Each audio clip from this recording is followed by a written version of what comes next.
Hello and welcome back to HEMA Fight Breakdowns. Today I'm breaking down another armored fight, and specifically I'm going to break down a throw. Throws are something that I think plenty of people have done in maybe Blossfechten or unarmored fighting, and they would like to know what the difference is between armored and unarmored. And the one thing I can tell you is that it's not entirely different. Most of what works in unarmored works in armored. But there is one key difference that I want to point out here, and that is weight distribution. So we're going to watch the entire thing just because it's not too long. But most of the stuff that happens here is pretty useless.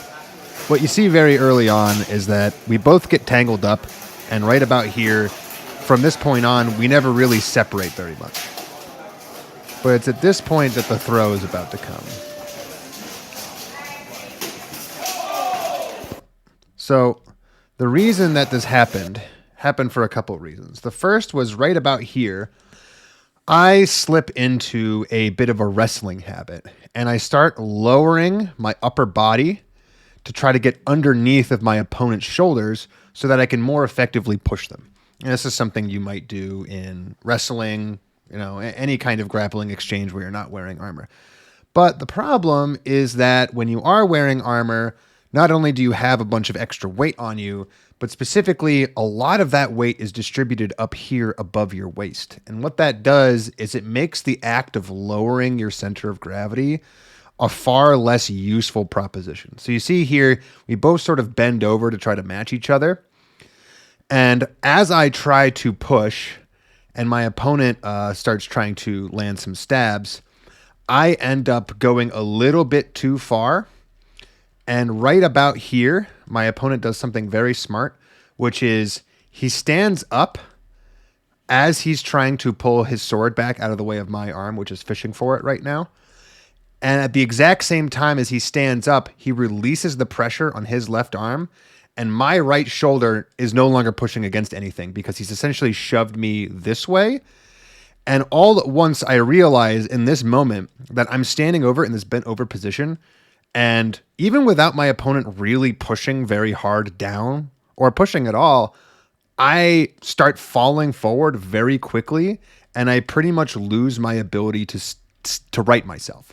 And that's because in like this position, especially right as my left foot comes off of the ground, what I realize is that this is like a 10, 12 pound helmet. This is where like all of this put together is probably 20, 25 of, along with the helmet, 35 of the pounds that I'm wearing on myself. Leg armor, it can be like 5, 6, 7 pounds. But it's so well grafted onto your legs that you don't notice it as much. But everything up here, you 100% notice. And you would be surprised how difficult it is to just do like a basic good morning, right your lower back with all of that weight hanging off of the top of your head and off of the top of your shoulders.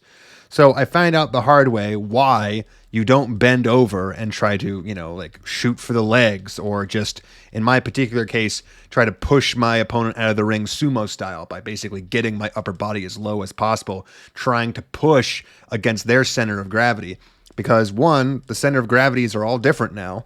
They're much higher than they were before. They're more in the chest rather than in the waist.